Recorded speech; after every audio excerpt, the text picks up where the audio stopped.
ഇത് മാസ് മോട്ടോഴ്സിൽ നിന്നാണ് നമ്മൾ ഹോണ്ട ഡിയോ വണ്ടി ജനറൽ സർവീസായിട്ട് കയറ്റിയിട്ടുണ്ട്. ജനറൽ സർവീസിൻ്റെ ഭാഗമായിട്ട് നമ്മളതിൻ്റെ എയർ ഫിൽറ്ററിൻ്റെ ഭാഗം ക്ലച്ചിൻ്റെ ഭാഗമൊക്കെ കഴിക്കുന്നുണ്ട് കേട്ടോ. അപ്പോൾ എയർ ഫിൽറ്റർ കഴിച്ച് ചെക്ക് ചെയ്യുമ്പോൾ എയർ ഫിൽറ്റർ തീരെ മോശമൊന്നുമില്ല, അത്യാവശ്യം ഒരുവിധം പൊടിയൊക്കെ ഉണ്ട്. പക്ഷെ എന്നാൽ പോലും നമുക്കത് ക്ലീൻ ചെയ്ത് ക്ലീൻ ചെയ്ത് കയറ്റിയിടാനായി. നിലവിൽ കിടക്കുന്ന കമ്പനി ഫിൽറ്ററാണ്, ഹോണ്ടയുടെ ഒറിജിനൽ ഫിൽറ്റർ തന്നെ കിടക്കുന്നത്. പിന്നെ നമുക്കതിൻ്റെ ക്ലച്ചിൻ്റെ ഭാഗം നമ്മളൊന്ന് അഴിച്ച് ചെക്ക് ചെയ്യുന്നുണ്ട്. ക്ലച്ച് സൈഡ് ഓയിൽ ലീക്ക് കാര്യങ്ങളൊക്കെ ഉണ്ടോ എന്ന് അറിയാൻ വേണ്ടിയിട്ട്. അപ്പോൾ നിലവിൽ ക്രാങ്ക് ഷാഫ്റ്റിൻ്റെ ഓയിൽസീൽ കുഴപ്പമില്ല, ക്ലച്ച് ഷാഫ്റ്റിൻ്റെ ഓയിൽസീൽ വരുമ്പോൾ ഇവിടെ ചെറിയൊരു നനവുണ്ട്. അതല്ല ഓയിൽ ലീക്കിൻ്റെ ആരംഭമാണ് ഈ കാണുന്നത്. അപ്പോൾ അത് കൈയോടെ നമുക്ക് ക്ലച്ച് ഷാഫ്റ്റിൻ്റെ ഓയിൽസീലാണ് മാറ്റി കളയാം. പിന്നെ അത് കൂടാതെ കൊണ്ട് ബാക്കിലത്തെ നമുക്ക് ശരിക്കും ഗിയർ ട്രാൻസ്മിഷൻ ബോക്സ് വേറെയാണ്, അതായത് ഗിയർ ബോക്സ് എന്ന് പറയുന്നത് വേറെയാണ്. ക്ലച്ചും എഞ്ചിനും ഗിയർ ബോക്സൊക്കെ വേണമെങ്കിൽ സെപ്പറേറ്റ് ആണെന്ന് വേണമെങ്കിൽ പറയാം. കാരണം ഇതിനകത്ത് ശരിക്കും നമ്മൾ 120 മില്ലി ഓയിലാണ് തന്നെ. അപ്പോൾ അതിനകത്ത് ഇപ്പോൾ നിലവിൽ ഇപ്പോൾ ഇവിടെ ഓയിൽ ലീക്ക് ഉണ്ട്, അത് നമുക്ക് കൈയോടെ മാറ്റിയിടാം. പക്ഷെ എന്നാൽ പോലും നമുക്ക് ഈ ഭാഗം ശ്രദ്ധിക്കുമ്പോൾ നമുക്ക് മനസ്സിലാവുന്ന ഇവിടെ ഒരു ഓയിൽ ലീക്കിൻ്റെ ഒരു പ്രസൻസ് ഉണ്ട്. കാരണം ഗിയറിൻ്റെ ഉള്ളിലൊരു ഓയിൽ സീൽ തന്നെ ഉണ്ട്. അത് നമ്മൾ മാറ്റണമെന്നുണ്ടെങ്കിൽ ഗിയർ ബോക്സ് ഫുൾ സെറ്റായിട്ട് അഴിച്ചിട്ട് വേണം നമുക്ക് ചെയ്യാനായിട്ട്. അതിൻ്റെ ഒരു ആരംഭം ഇപ്പോൾ കാണുന്നുണ്ട്, അത് നമുക്ക് തൽക്കാലം ബാക്കിയത്തെ ചെയ്യാം. ഇത് ഇപ്പോൾ നിലവിൽ ബെയറിങ് കാര്യങ്ങളൊക്കെ ഒന്ന് ഇളക്കി നോക്കുമ്പോൾ വീലിൻ്റെ ബെയറിങ്ങിനൊന്നും വേറെ പ്രശ്നങ്ങളൊന്നുമില്ല, ചെറിയൊരു നനവിൻ്റെ ആരംഭമാണ്. അപ്പോൾ ചെയ്ത് പോവുകയാണെങ്കിൽ അഴിച്ച് ഗിയർ ബോക്സ് അടക്കം അഴിച്ച് ഓയിൽസിൽ മാറ്റി പോവുകയാണെങ്കിൽ ഏറ്റവും സേഫ് അതാണ്. ഇനി അതല്ലാന്നുണ്ടെങ്കിൽ നെക്സ്റ്റ് സർവീസ് വെക്കിൽ എന്തായാലും നമുക്ക് ചെയ്യേണ്ടി വരും. കാരണം എന്ന് വെച്ച് കഴിഞ്ഞാൽ ഓൾറെഡി ഇതിവിടെയൊക്കെ നനവ് വന്നുണ്ട് കണ്ടോ.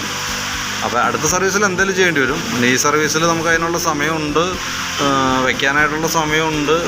ഏകദേശം 950 രൂപയോളം നമുക്ക് ചിലവുണ്ട്. നമുക്ക് ഗിയർ ബോക്സ് അഴിച്ച് അതിൻ്റെ ഓയിൽസീൽ, ഓയിൽ, അതേപോലെ ഗ്യാസ്കറ്റ്, ബെയറിങ് അതൊക്കെ മാറ്റി വരുമ്പോൾ അഴിക്കുമ്പോൾ ബെയറിങ് മാറേണ്ടി വരും. 6004 എന്ന ഒരു ബെയറിങ് നമ്പർ തന്നെ ആ ബെയറിങ് നമുക്ക് എന്തെങ്കിലും മാറ്റേണ്ടി വരും.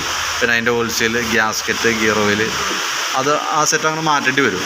അതൊക്കെ അടുത്ത സർവീസിലായാലും കുഴപ്പമില്ല. പക്ഷേ അടുത്ത സർവീസിലാകുമ്പോഴത്തേക്കും ഓയിലിലേക്ക് അത്യാവശ്യം ഒരു വിധം ആവും. അപ്പോൾ ചെയ്താലും മതി. പറ്റുമെന്നുണ്ടെങ്കിൽ കൈയോടെ ചെയ്ത് പോവുകയാണെങ്കിൽ അത്ര റിസ്ക് നമുക്ക് ടെൻഷൻ ഇല്ലാണ്ട് പിടിക്കാം. പിന്നെ ഈ ഭാഗത്ത് വേറെ പ്രശ്നങ്ങളൊന്നുമില്ല. പിന്നെ അതിൻ്റെ variator body, roller set, boss ഡ്രൈവൊക്കെയാണത്. ഇതിനകത്ത് നമുക്ക് ഈ കാണുന്ന ഇതിൻ്റെ റോളർ വെയിറ്റ് ഉണ്ട്, അതിനകത്ത് ഒരു ഭാഗം നമുക്ക് ഇച്ചിരി കൂടുതലായിട്ട് തേയ്മാനം കാണുന്നുണ്ട്. ഈ സൈഡ് ഒരു ചെറ്റിയ പോലെ എടുത്തു പോയിട്ടുണ്ട് ഈ ഭാഗം. അതൊരല്പം അത് ഒട്ടുമിക്ക ബുഷുമ്മ ഉണ്ട് അവിടെ, ഇത് കാണുന്നുണ്ടോ. അപ്പോൾ അതും തൽക്കാലം ഫുള്ളായിട്ടൊന്ന് കുറച്ച് ക്ലീൻ ആക്കിയിട്ട് എൻ്റെ റൊട്ടേഷനൊക്കെ ഒന്ന് കറക്റ്റ് ആക്കി ഇടാം. കൂടുതലായിട്ടൊക്കെ പ്രശ്നം കാണിക്കുകയാണ്. ഇതിൻ്റെ ഈ മുകളിലൊന്നൊരു പ്ലാസ്റ്റിക് കോട്ടിങ് പോലെയാണ്. ഇതിൻ്റെ ഉള്ളിൽ ശരിക്കും മെറ്റലിൻ്റെ ഒരു ബുഷാണ്. അപ്പോൾ എന്തായാലും മെറ്റലിൻ്റെ ബുഷ് ആവുന്നവരൊന്നും ആയിട്ടില്ല, കട്ടായിട്ടൊന്നുമില്ല. അപ്പോൾ നമുക്ക് നോക്കാം. അടുത്ത സർവീസിൽ ഇതേപോലെയാണ്, ജനറൽ സർവീസായിട്ടാണ് പറയണമെന്നുണ്ടെങ്കിൽ അടുത്ത സർവീസിലും നമ്മൾ ഇതേപോലെ തന്നെയാണ് ചെക്ക് ചെയ്യുക. അപ്പോൾ കംപ്ലയിൻറ്റ്സ് എന്തെങ്കിലും ഉണ്ടെങ്കിൽ നോക്കിയിട്ട് അടുത്ത സർവീസിൽ ചെയ്താലും മതി. പിന്നെ കിക്കർ വീലൊക്കെ നമ്മൾ നയിച്ച് ഗ്രീസ് ചെയ്തിടും. ഇതിനകത്തൊക്കെ അത്യാവശ്യം ആ ബെൽറ്റ് വർക്ക് ചെയ്തതിൻ്റെയും ക്ലച്ച് വർക്ക് ചെയ്തതിൻ്റെയൊക്കെ പൊടിയൊക്കെ ഉണ്ട്, അതൊക്കെ ഒന്ന് ക്ലീനാക്കി നമുക്ക് റീസെറ്റ് ചെയ്യാം. പിന്നെ സ്റ്റാർട്ടിങ് കംപ്ലയിൻറ്റ് പറഞ്ഞിട്ടുണ്ടായിരുന്നു മോർണിംഗിൽ. അപ്പോൾ അതും പ്രകാരം നമ്മൾ സ്റ്റാർട്ടിങ് കംപ്ലയിൻറ്റ് മെയിനായിട്ട് കാണിക്കുകയെന്ന് പറഞ്ഞാൽ കാർബറേറ്ററുമായി ബന്ധപ്പെട്ടൊരു കംപ്ലയിൻ്റാണ് വരാം. അപ്പോൾ നമ്മൾ അതിന് വേണ്ടിയിട്ട് കാർബറേറ്റർ ഒന്ന് അഴിച്ച് ചെക്ക് ചെയ്യുന്നുണ്ട്. പറയത്തൊക്കെ വലിയൊരു പ്രോബ്ലം ഒന്നും കാർബറേറ്ററിനകത്ത് കാണുന്നില്ല. സ്ലോ ജെറ്റൊക്കെ ചെറുതായിട്ടൊരു ബ്ലോക്കുള്ളൂ, അതൊന്നൊരു ക്ലീനർ അടിച്ചിട്ടൊന്ന് ക്ലീൻ ചെയ്ത് കയറ്റിയിടാം. അതൊക്കെ മെയിനായിട്ട് ഫ്ലോട്ട് വാൽവിൻ്റെ അവിടെയൊക്കെ ചെറിയൊരു പിടുത്തം കാണുന്നുണ്ട് അതിൻ്റെ ഉള്ളിൽ. അപ്പോൾ അതൊക്കെ ഒന്ന് ക്ലീൻ ചെയ്ത് കയറ്റിയിടാം. വേറെ പ്രശ്നങ്ങളൊന്നും കാണുന്നില്ല കേട്ടോ. പിന്നെ ഫ്രണ്ട് സസ്പെൻഷൻ വരുന്നത് നമുക്ക് ലിങ്ക് ടൈപ്പ് സസ്പെൻഷനാണ് ഈ മോഡൽ വണ്ടികളിൽ വന്നത്. അപ്പോൾ അതിൻ്റെ നോക്കുമ്പോൾ ഇതിൻ്റെ ഇവിടെ വന്ന ഈ ലിങ്കിൻ്റെ ഉള്ളിൽ വന്ന മെറ്റൽ ബുഷ് അത്യാവശ്യം തേയ്മാനത്തിലേക്ക് ആയിട്ടുണ്ട്. അതിൻ്റെ ഉള്ളിൽ മെറ്റലും ഫൈബറും കൂടിയാണ് വന്നത്. അപ്പോൾ നമുക്ക് തൽക്കാലം മെറ്റൽ ബുഷ് മാത്രം ഒന്ന് മാറ്റി റീസെറ്റ് ചെയ്യാം. ഈ കുഷ്യൻ അസംബ്ലിയുടെ റബ്ബർ ബുഷുകളൊന്നും മാറ്റിയിടാം, അത് ഓൾറെഡി ഡാമേജാണ്. പിന്നെ ബാറ്ററിയുടെ കണ്ടീഷൻ നമ്മളൊന്ന് ചെക്ക് ചെയ്ത് നോക്കുന്നുണ്ട്. അപ്പോൾ അതിനകത്ത് ബാറ്ററി കൂടി ഒന്ന് ചെക്ക് ചെയ്ത് നോക്കുന്നുണ്ട്. വലിയ പഴക്കമൊന്നും തോന്നണില്ല ബാറ്ററി. എനിക്ക് തോന്നുന്നു ഏതാ മോഡൽ എന്നുള്ളത് മനസ്സിലാവില്ല, കമ്പനി.